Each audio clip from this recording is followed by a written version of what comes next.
Do you pay off the mortgage or do you invest the money? That's what we're going to be talking about today.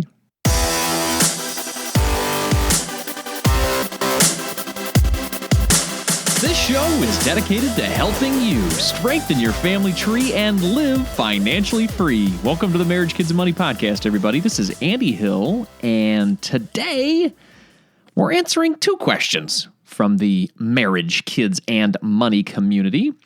And after that, we are back with our Be the Change segment. This segment is focused on highlighting nonprofits or charities that are dedicated to helping children get a better chance at a great life. This month, we'll be featuring Nicole Hockley from Sandy Hook Promise. She's going to share how her organization is preventing gun violence in our nation's schools. Now, as a young parent with kids in school, this topic is very, very important to me. And I truly admire the work that they're doing. All right, let's jump into today's show. Our first question of the month comes in from Patrick from California. He contacted me on Twitter. And you can contact me too at Andy Hill MKM. Hey, Andy. Can I pick your brain real quick about paying off your mortgage? I just bought a house here in San Diego and got a 30-year fixed on it. If I wait 30 years to pay it off, I will have paid $162,000 in interest, which doesn't sit very well with me.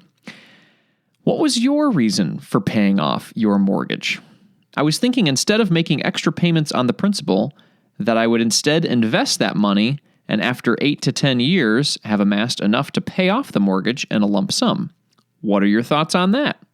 Invest the money or pay off the mortgage? My reason to accelerate paying it off is, number one, I hate debt. Number two, lower my monthly expenses after the loan is paid off. And then number three, save at least $100,000 in interest payments. Many thanks, bro. Patrick. Patrick, thanks so much for connecting with me on Twitter. First of all, way to go on running the numbers to see how much you'll be paying in interest over the years. That is something that not a lot of people do. And when you look at the numbers like that, it is hard to ignore for sure. Well, let me answer your first question on why I wanted to pay off my mortgage early. So it goes a little something like this. When Nicole wanted to upgrade our living situation in 2013, I honestly felt really nervous because of the monthly mortgage payment that we'd have to make on this new home. It was much bigger than where we were coming from. We were coming from a 1,200 square foot home to a 2,500 square foot home. And with that, the price is higher, the mortgage is higher, right? We were making good money at the time, but I still didn't like the idea of always having to have that big income to live our lifestyle. And Nicole was planning on leaving her job shortly, just like the following 6 months after that, to become a full-time stay-at-home mom. So I had a lot of nervousness going on. And I always had the thought in my brain, what if I get fired? Or what if I want to leave my job, but I can't because we have this mortgage payment and it's just something that is required, that I always have to make this amount of money. So what we decided is that we would get the house, but we'd pay it off in 5 years. That was sort of our middle ground way of doing things. She'd get the house she always wanted, and I'd get the debt-free life. So that's what we did. We paid off our $195,000 mortgage in less than 5 years. And honestly, my motivation was purely emotional, not mathematical. Did I run some big calculations beforehand to see if investing the money would have been smarter? No, I actually didn't. Would that have been a smart thing to do? Probably. Yeah. Mathematically, definitely. But am I mad that I didn't run those calculations? Not really. I'm good. I like living mortgage free. It's pretty stress reducing. My stress level has gone down quite a bit. Do I think that everyone should pay off their mortgage instead of investing? No, I don't. I think everyone's situation is different and unique, and only they can make the right decision for them. As a caveat, though, we were maxing out my 401k at work. And for a few years during that mortgage payoff process, we were also maxing out our Roth IRA. So we We did take advantage of the stock market and the bull market, the great bull market, and then just building up our retirement. But we weren't investing in taxable brokerage or anything like that. Now, to answer your second question on what I think you should do, I think a big part of this decision to pay off your mortgage or invest is your age, your income, your overall financial situation, and your just general goals for the future. That's a lot of information that I don't have, Patrick. So I did do a little research. I checked out your Twitter profile and your website, and I do have a general guesstimate that you are around 47 years old. So I'm going to go with that. And if you're not, I apologize. But given that, I would agree with you that I wouldn't want to be paying a mortgage up until my 70s, because if you're 47 and you got a 30-year, you're going to be 77 by the time this thing is paid off. So, but before you go paying off your mortgage early, I want you to check on a few things for me. Number one, how are you doing with your retirement savings? We've got really low mortgage rates right now, right? It might make more sense to stock away money in your 401k, your IRA, or HSA. That way you are feeling super comfortable in retirement because it's not too far away for you. Number two, do you have any other high interest debt in your life? If you're still paying 15% on a credit card or some high interest student loans, it might make more sense to pay those off before your mortgage. And then number three here, what are your spouse's thoughts? If you are married, if you're a married guy, check with your spouse and get their take on the situation as well. I'm more of a happy marriage over an optimized financial portfolio kind of guy. But that's just me. If you have no other debt, your spouse is on board, and you're feeling good with your retirement, or you're at least continuing to contribute to them, then I like your idea of investing the money in a taxable brokerage account and then deciding at 55 or what would that be, 57, if you want to pay it off or not. No one knows how the stock market's going to perform over the next 8 to 10 years, but if you diversify your investments and you invest based on that specific time horizon, it could be a great idea. I would highly, highly recommend meeting with a fee-only certified financial planner to work out the details.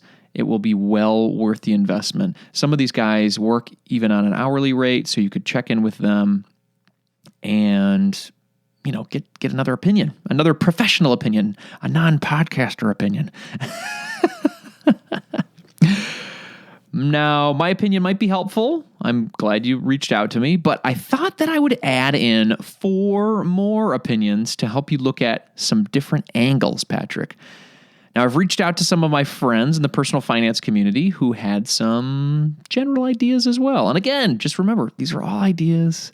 And at the end of the day, your idea is most important. So the first message is from Yannicka from financiallyindependentmom.com. Hi, I'm Yannicka, author of financiallyindependentmom.com. First, I want to clearly state that I'm not a financial advisor and I don't know your exact situation. If you need advice for your specific situation, contact a financial advisor. If I would have a mortgage of $200,000, a secure job, and a solid emergency fund covering 3 to 6 months of expenses, I personally would not worry too much about having a mortgage. If you have spare money left after paying your bills, then consider these 3 options. First option is paying off your mortgage, which is very low risk. The thing is, your money is stuck in your house. The second option is to keep your money in your bank account as an emergency fund. This way you can use it whenever you need it. And the third option is to invest your money. Investing comes with a greater risk of losing money, but it should give you a good return on your investment. Life comes with risks, whether it would be becoming ill or losing a job. Investing your money is all about dealing with risks, not necessarily eliminating risks, but trying to get a good return for the risk you take. If you sleep better at night when your mortgage is partly or completely paid off, you should go for that option. But if you are financially stable and aren't scared to take some risk, you can start investing some of your money to get a nice return on your investment. In the end, the most important thing is that you feel comfortable with your balance of risk and return. Our next one comes in from CFA and author Joseph Hogue. Joseph Hogue with the Let's Talk Money channel on YouTube, and I say invest that money. And we need to get over this knee-jerk disgust with debt, this reaction to debt, and make smarter financial decisions. Do you ever wonder why Apple has $26 billion in cash just sitting there in the bank account while it still owes $94 billion in debt? It's because it can borrow at those ultra-low rates, reinvest that money, and make profits off the difference. So with mortgage rates at sub 4% versus even a 6% or higher return on safety bonds or stocks that don't follow the economy, invest your money and pay off your mortgage as you're collecting that interest. Next up is real estate investor Dustin Heiner from masterpassiveincome.com. Hey, Andy, what I personally did was not pay off my mortgage early, but I then took that money I saved and bought rental properties with it. Now I have a mortgage paid off because I had passive income coming in to pay off the mortgage, and I still own the rental properties, which make me money every single month. And our last opinion comes in from Mike from the Smart People Money Show. Hey, what's going on? It's Big Money Mike from the Smart People Money Show. Dude, if you're thinking about investing money for 8 to 10 years and then taking that money and paying off your mortgage, that really is a foolish proposition. There's no guarantee in what the market will do over the next 8 to 10 years. And if you consider the bigger picture, what it's done over the last 10 years, the likelihood that it would do the same thing over the next 10, I think is very, very low. The probability of that possibility is highly unlikely. But look at the other side. If you do accelerate paying off your mortgage, you will know that every time you pay down the principal, you are saving money, thus making money by paying it down faster because you don't have more interest to pay. So consider accelerating your mortgage payments. I think that's going to be your best option. Good luck and hope that works out for you. Take that fueling, burning desire of disliking the fact that you're paying so much in interest and continue to accelerate those mortgage payments. All right, best of luck. Thank you for chiming in and sharing some different perspectives. I hope that helps Patrick. Patrick, I hope this collective of opinions of 5, so that'd be mine and these 4, help you to make some important decisions in your life. This is a big decision, absolutely. And again, meeting with a certified financial planner is a smart way to go. But even with that person's opinion and these 5, the most important opinion, Patrick, is yours. That is the one that matters the most. Best of luck with this major decision, Patrick. We'll be back to the show after a word from our sponsors. Are you looking to invest in the stock market, but you don't know where to start? Well, Facet Wealth is here to help. Facet Wealth is a group of certified financial planner professionals that is dedicated to helping you achieve a more prosperous life at an affordable price. Facet Wealth has no commissions and no assets under management, just a set annual fee based on the complexity of your situation. This means no confusing fees, no selling you products you don't need. As fiduciary professionals, this team at Facet Wealth puts their clients' interest above their own. To learn more and get a free, no-commitment 30-minute consultation with a trusted professional from the comfort of your home, go to marriagekidsandmoney.com/facetwealth. That's marriagekidsandmoney.com/facetwealth. FACETWEALTH. And make sure to use that link because you're supporting this show as well. With Facet Wealth, you get affordable, fee-only financial advice from the comfort of your own home.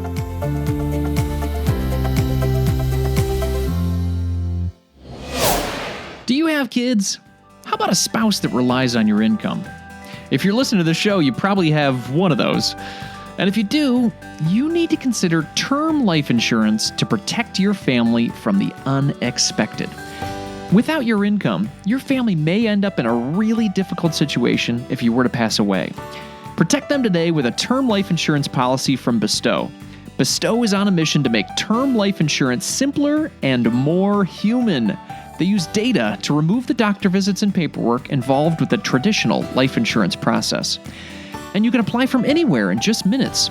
Unlike some of their competitors, you'll get an approval response right away.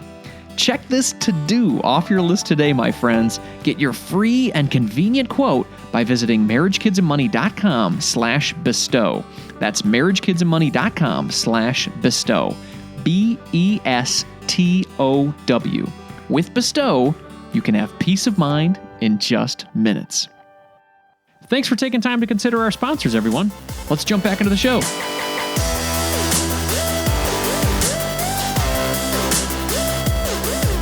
And for our second question of the month, I wanted to share a question that I received from a class attendee from the Financial Peace University course that I'm volunteering with this quarter at my church.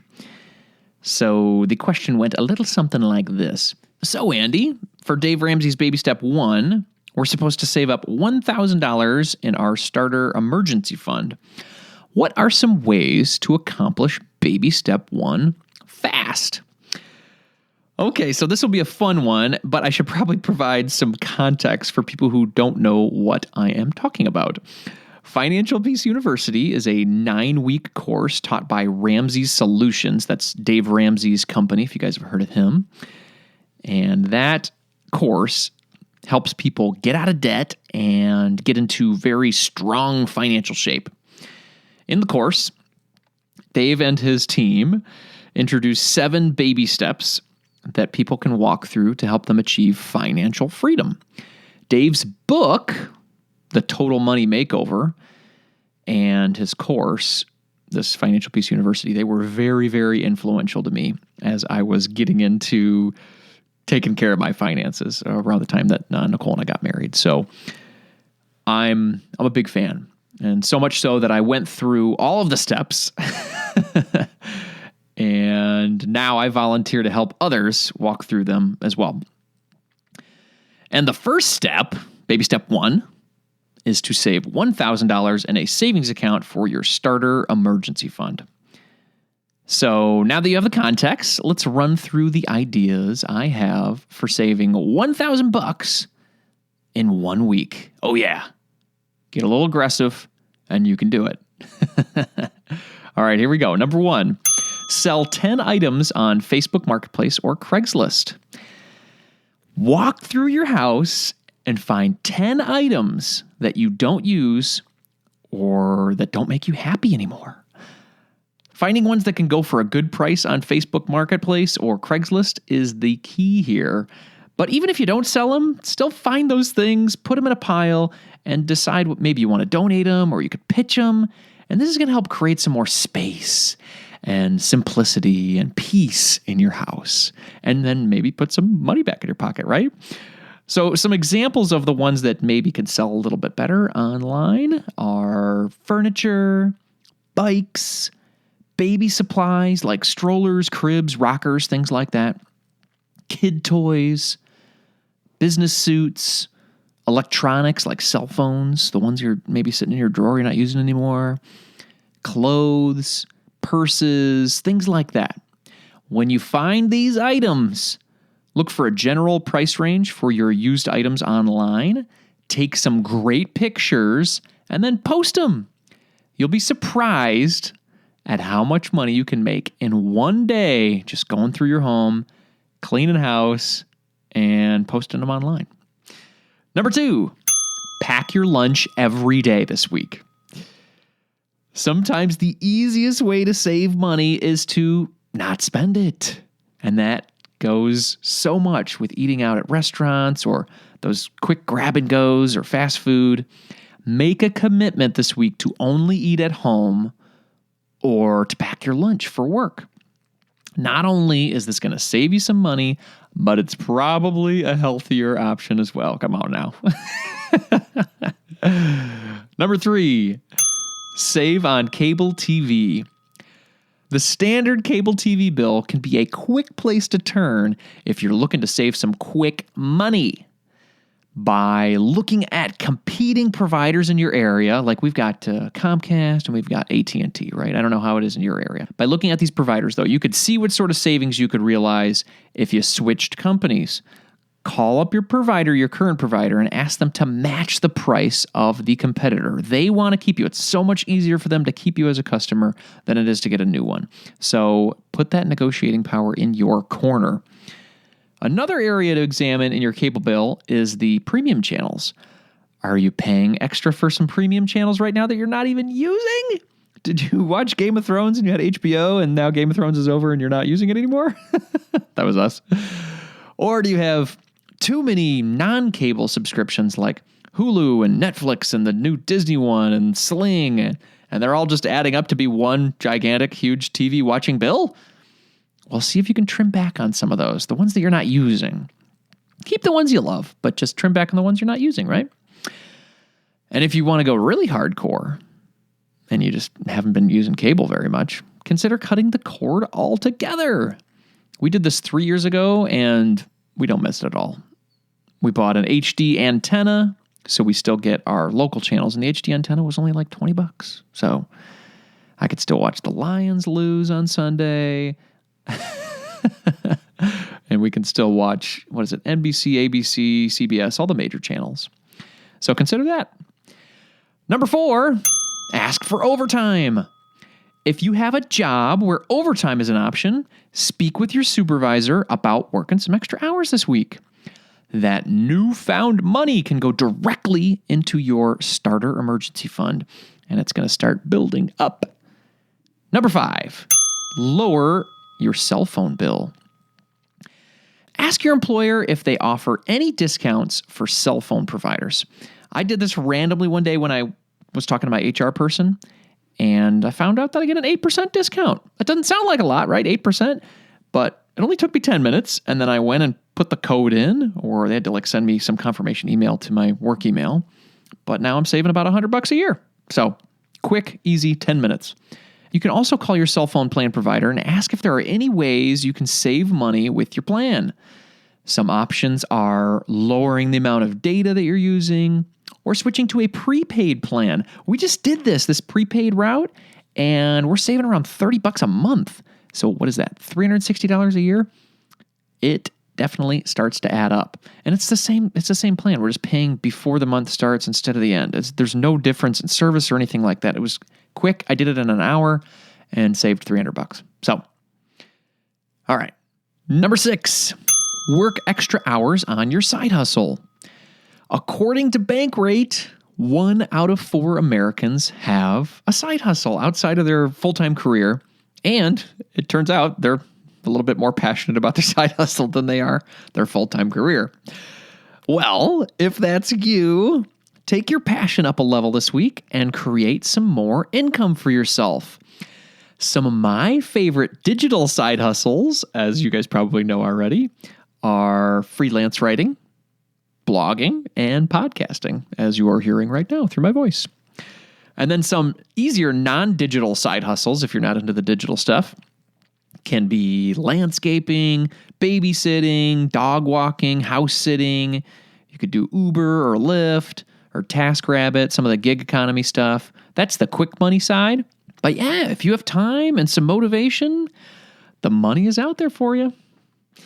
Number 7, save on insurance.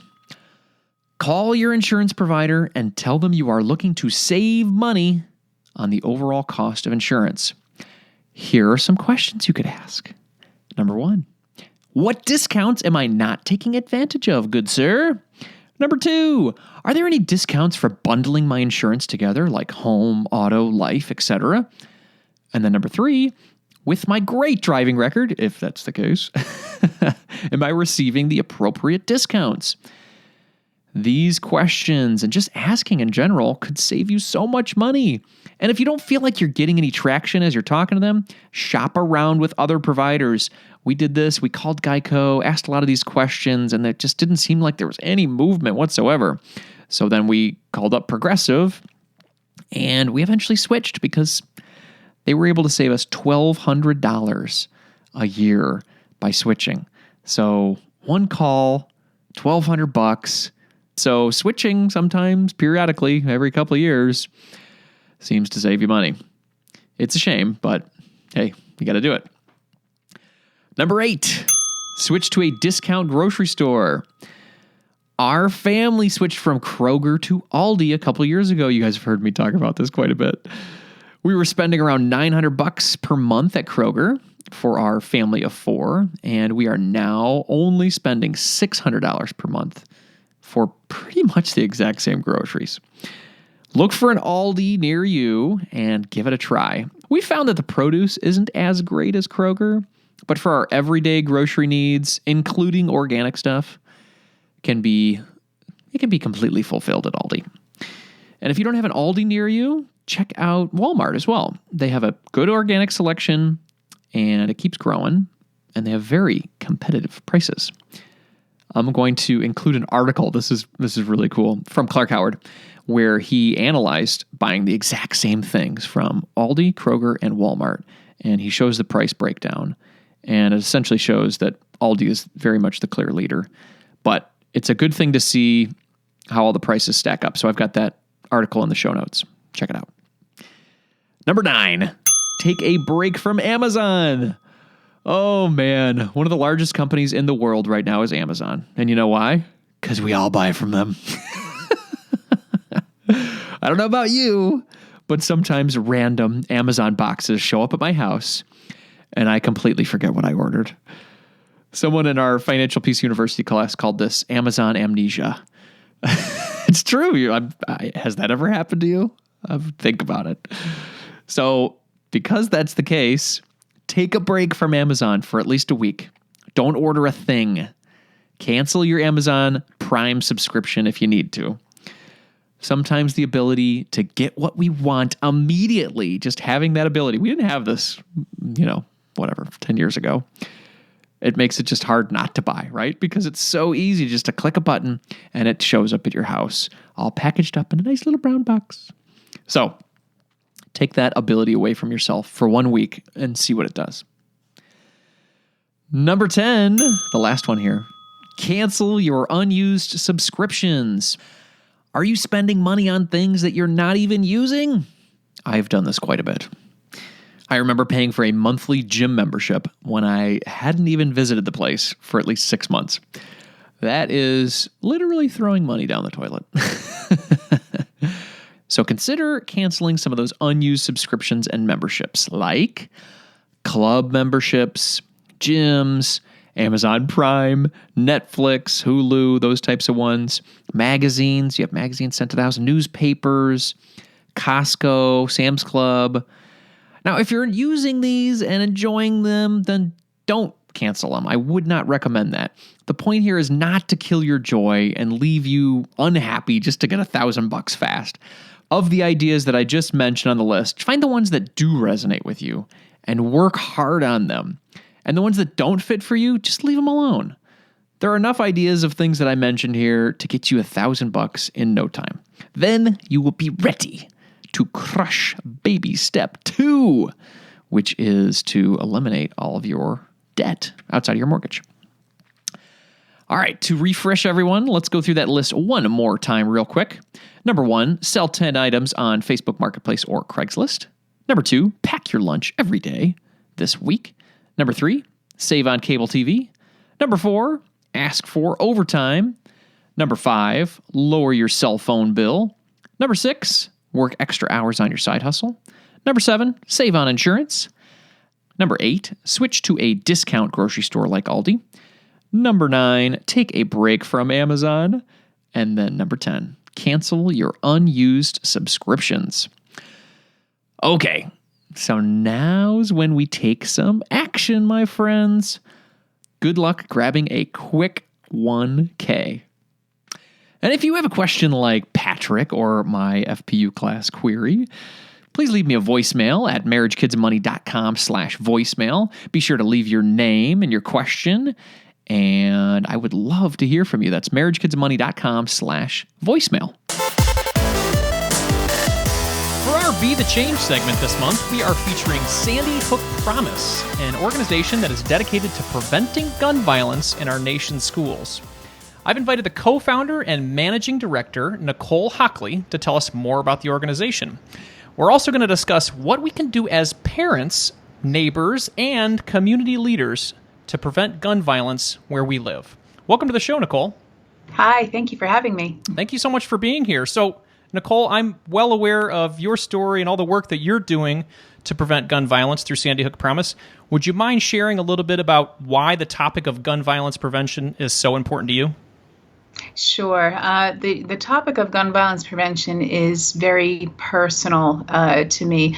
Almost 7 years ago, on December 14th, 2012, I sent two of my sons off to school, and only one came home. My youngest son, Dylan, was shot and killed in his first grade classroom at Sandy Hook Elementary School. And for me, I'm on a personal mission to ensure that no parent ever has to experience the loss of their child in this way, but also to teach others about how preventable gun violence is and how to take those steps to ensure that we can one day be in a nation where no student ever experiences the devastating effects of a school shooting. I applaud you and thank you so much for the work that you're doing. I have young children myself, and I'm extremely inspired by the work you're doing to make a difference in our nation and protect our children. So thank you. I do want to ask you a little bit about Sandy Hook Promise and what you guys are specifically doing to prevent gun violence in schools. Obviously, we hear a lot in the news, right, about gun violence or the ways that we can make this right. What is Sandy Hook Promise doing to prevent gun violence? We have a very specific set of programs that are evidence-based and proven to reduce gun violence by saving people and impacting lives in that way. There's a lot of different ways that people attack the issue of gun violence prevention, and most of it is done through a policy or a legislative perspective in terms of passing sensible gun safety laws. We're all for that and very supportive. However, what we felt was missing and what's so needed are community-based solutions that pair with those policies. And how can we teach kids, especially in middle school and high school, how to recognize at-risk signs of violence or self-harm in their peers and in themselves, and then take action to intervene. So we're more about upstream violence prevention.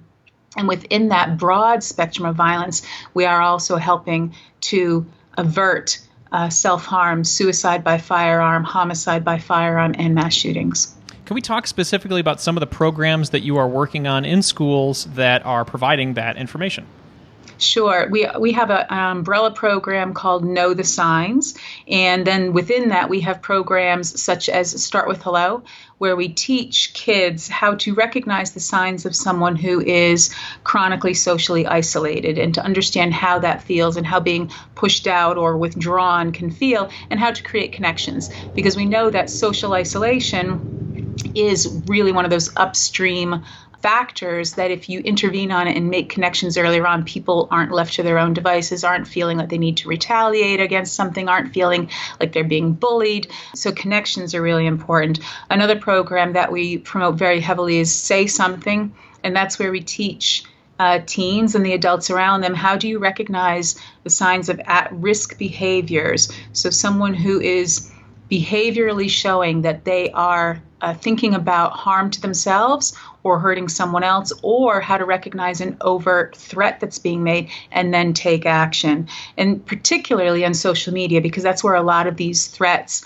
and these behavioral issues are surfacing. So how can we teach kids to, take it really seriously when you see this on social media or you hear about it on the bus or in the classroom, and take action by telling a trusted adult or using an anonymous reporting system, and why that's so important to not just think, oh, I'm snitching, I'm going to get someone in trouble. No, you're going to get someone help. And those are the two key programs that we teach kids around the country. And save lives as well, right? Absolutely. So a big part of it sounds like awareness, know the signs, and then action, say something. So let's talk about some of those signs, because there's a lot of parents listening with kids that are in school. What are some of the signs that we should be looking for? There's a lot of signs to look for, and it's not, sometimes a threat can be incredibly overt. Like if someone says, don't come to school tomorrow, I'm bringing a gun and I'm going to shoot up the school, that's something, take immediate action by calling 911, local law enforcement, or telling someone, an adult, who can then do that for you. But there's a ton of other signs in terms of this spectrum of violence and self-harm. And for those that I don't cover, you can always go to our website, sandyhookpromise.org, and download the brochure, which has a lot of the signs in them. And this is around how do you piece things together. So someone who is chronically depressed, or ideating on suicide, or giving away possessions, or obsessed with previous shootings, or obsessed with firearms and collecting firearms, or finding ways to access firearms. It's also about people who have trouble managing their emotions. A lot of gun violence and self-harm stems from an inability to properly manage anger and resolve conflicts. These are simple skills that so many people have, but other kids struggle with it sometimes. And when they can't figure out, I'm angry at that person and I want to retaliate, or I can't figure out how to fix this problem, so I'm going to do it through violence or self-harm. Those are the sort of signs that we teach people to look for. Who's withdrawing? Who's pushing others away? Who is being overly aggressive to something that seems very minor to someone else? Massive behavioral changes or dress changes or interest changes. Someone who could be a really good student is suddenly failing out. These show major shifts in a person that show that something's going on in their lives that means that they need help. And that's the kind of thing that we teach in schools. Yeah, I mean, like you said, the overt action of like somebody posting something on social, like I'm going to go do something tomorrow at school, that's pretty obvious. But these other signs maybe have a little bit of gray area. So if you're a student or a teacher or a parent and you're seeing some of these things, you don't necessarily want to call 911 when you see that. Like, where do you go? Where do you go first with that? Do you go to the school? What do you do? It really depends on the student and who they're comfortable talking to. In the case of emergency, we always train everyone, call 911. That's got to be your first port of call if it's an emergency. If it's something that you're noticing that someone is, maybe they're cutting, or maybe they've been abusing substances, or they're getting, attacked by their boyfriend or girlfriend and they're suffering from dating violence, all the way up to someone who is contemplating harm to others. The first thing, if it's not an emergency, find a trusted adult. We're not asking students to diagnose other students. Take it to an adult who then has more expertise in getting that help. And a trusted adult can be anyone. It can be someone in the school. It could be your parent. It could be your coach. It could be your faith leader or your youth club leader, or just someone else who is adult enough to know, all right, I've now been given this information. I'm going to take this to the school administration, for example, or to law enforcement if needed, if it seems like a significant risk. And then they can take the actions that's needed. And when we have an anonymous reporting system paired with it, then that takes the responsibility away from students and parents altogether, because they can just call the line, use the app, or go to the website, report a tip of this is what I'm seeing or hearing, show any images or upload anything that they're seeing from social media, and know that each tip is going to be triaged and then dealt with appropriately by a school team or by local law enforcement, depending on whether someone's life is in imminent danger or not. Yeah, I remember watching, I think it was one of your TED Talks, or maybe both of your TED Talks. You talk specifically about, a lot of the times, they're giving signals, or they're physically telling you something's going to happen, whether it's overt or, very specific. So, I guess a lot of the time, we just have to act, right? Absolutely. The Secret Service call this leakage, when someone is showing and exhibiting behavioral changes or giving these more threats that aren't necessarily completely overt. Signs and signals are what we teach kids what to look for and how to recognize them, because they're not always easy to spot, but the way they can accumulate means something's going on. And that's really what this training is all about, this leakage, and the fact that we know that when we look at mass shootings and we look at suicide and we look at a vast majority of gun violence, it's preventable because of the leakage. These signs and signals that people give off, they're opportunities for intervention. And when you know what to look for, you can create the intervention. And we know from research that 4 out of 5 school shooters tell at least one person what they're intending to do. They're giving off these signs and signals. In the same case with those who die by suicide, 7 out of 10 of them also give off warning signs and signals. Again, these are opportunities for intervention. They're opportunities to take action and get someone help before they take that next step towards tragedy. Absolutely. Well, let's talk about, so there's a parent listening, there's somebody who's a teacher, there's somebody who's just involved in their community, and they say, I don't want this, tragedy in my community, and they want the schools to be prepared. How does your organization support the school then? Talk to us about this training and how that works. So the training is available on multiple levels. In some states, we have promise presenters, trainers who will actually go out and physically go into the school and deliver this in an assembly period or in a classroom environment. We also have the ability to train other trainers within a school community or district or even a state.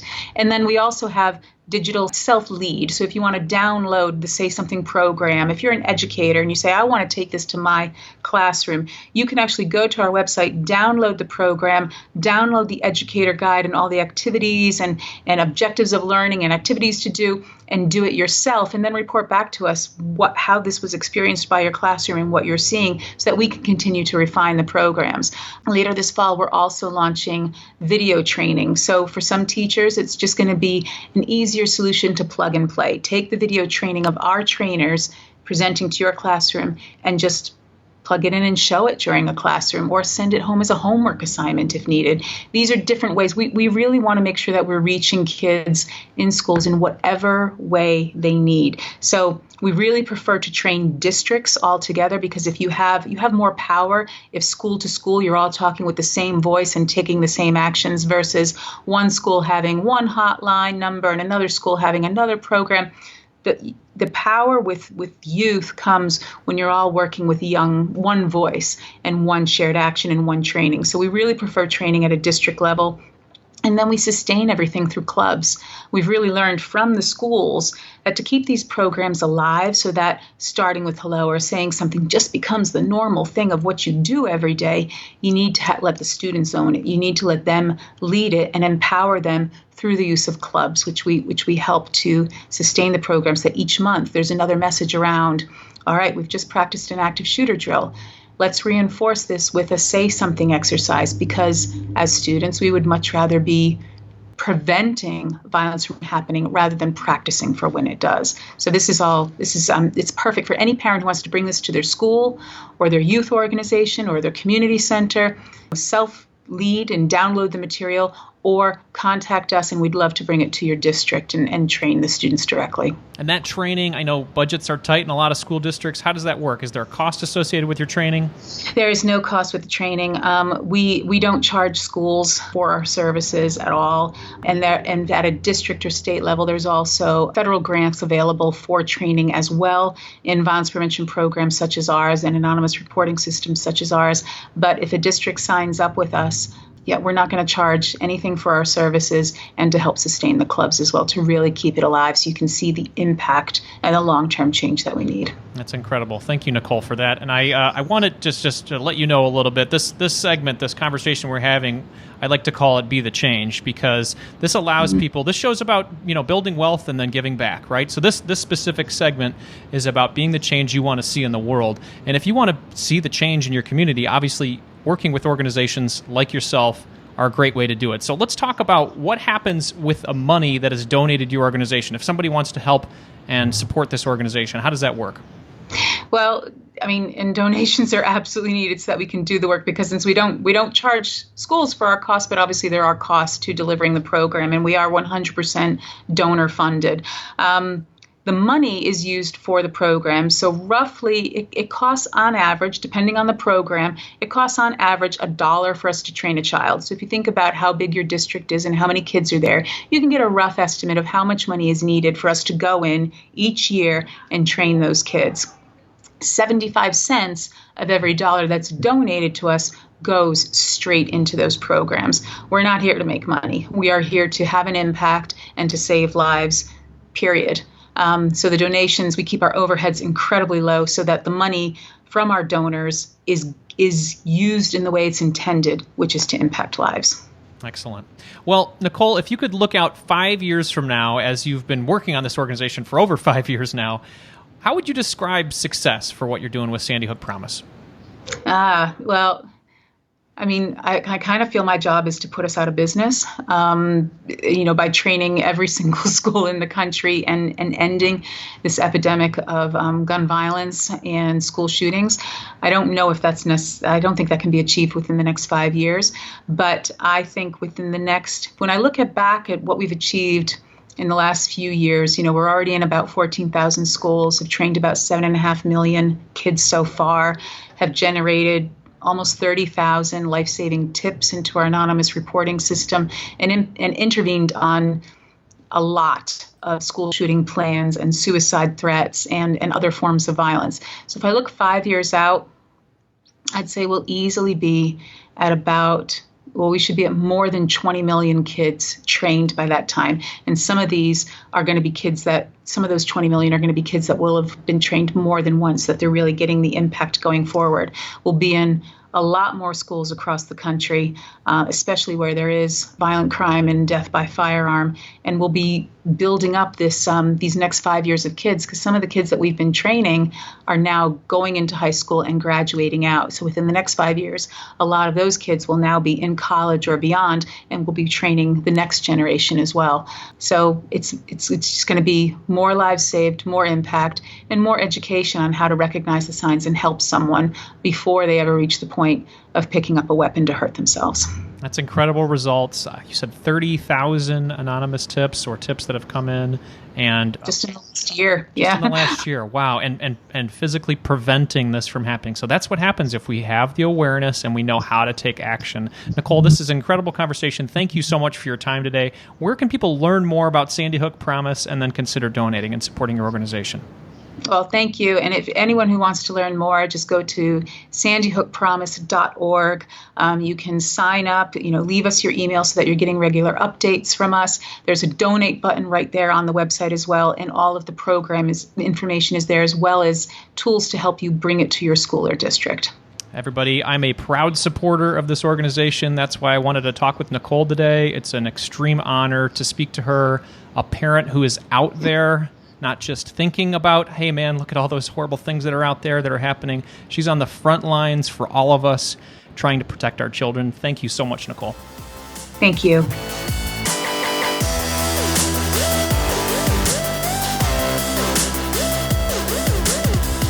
$30,000 anonymous tips last year alone. That is incredible. This organization is truly preventing gun violence in our nation's schools, and if you're moved, like I obviously am by this message, please consider donating to Sandy Hook Promise at sandyhookpromise.org. I am a proud supporter of this organization, and for the next 3 months, they are going to be our featured charity spotlight.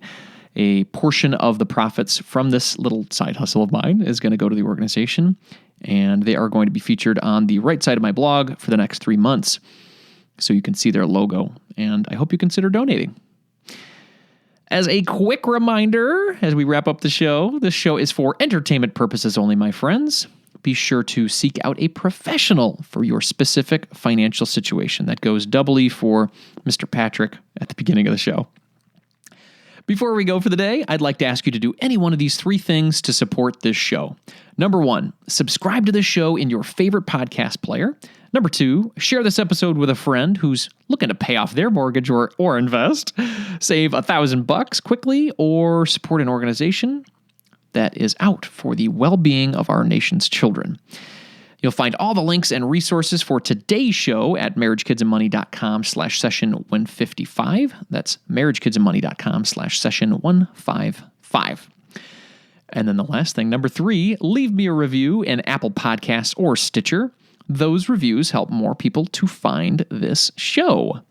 So we received 4 reviews since last month's giveaway book offer. And this quarter, we're going to give away 3 different book options from past podcast guests. The first one is Playing with Fire by Scott Rickens. The second one is Mom and Dad, We Need to Talk by Cameron Huddleston. And the third one is Everyday Millionaire by Chris Hogan. As you can tell from the giggles, my friends, I have a friend here with me. And she's going to help me pick the winner this week. Hello, Zoe Hill. How are you? Good. Oh, I'm so glad to hear that. So, friends, we've got something fun. Daddy's got 2 mics tonight, which is different. We normally just share a mic. I get the shorter one, and I'm happy about that. Yeah. And Daddy gets the big one. Big one and short one, but it's fun. So, Zoe, are you ready to pick our winner? We have 4 reviews. So, what are you going to ask our electronic friend over there? Alexa, pick a number between 1 and 4. Your random number between 1 and 4 is 2. Excellent. Okay. Well, So our review is from Audie Tyrell, and she gives us 5 stars. And Zoe's going to read it right here. Go for it, baby. Yippee. I'm newly married and have an 11-month-old boy. Although I'm new to the show, it has become a daily listen. I have a 30-minute commute each way, and it allows fully to listen to 1 full episode a day. Currently, I'm cherry picking and choosing what episode to listen based on my current situation. However, I fully listen to every episode. Great stuff. Great stuff. I like that. That's a good way to end it. Very cool. Thank you so much, Audie Tyrell, for sending in that review. We're very excited about that. So contact me. I do not have your email. I need to hear from you. So shoot me an email and let me know that you left that, and we'll send you one of these great books that we talked about. And next month, we'll be doing the same exact thing, everybody. So please leave a review on Apple Podcasts or Stitcher. There you go. Good job. Nice memory. And make sure to take a picture of that review and send it my way on email so we can hook you up with one of these great books from one of our past guests. And Zoe will do the reading next time. Zoe, I heard you have another joke for us this week. Mm-hmm. Okay. Knock, knock. Who's there? Europe. Europe who? No, Europe who? It's more like a silly, let's see. Not a joke. It's like... It's a joke. No, what do you call it? A prank. A prank? That's a prank? Yeah, it is a prank. That's pretty good. Because they say, you're a poo, and I say, no, you're a poo. Oh, I get it. I get it now. Thank you, baby. You're welcome. Thank you for being here on the show, everybody. Bye. And this month on the show, we've got a great lineup that I am super excited about.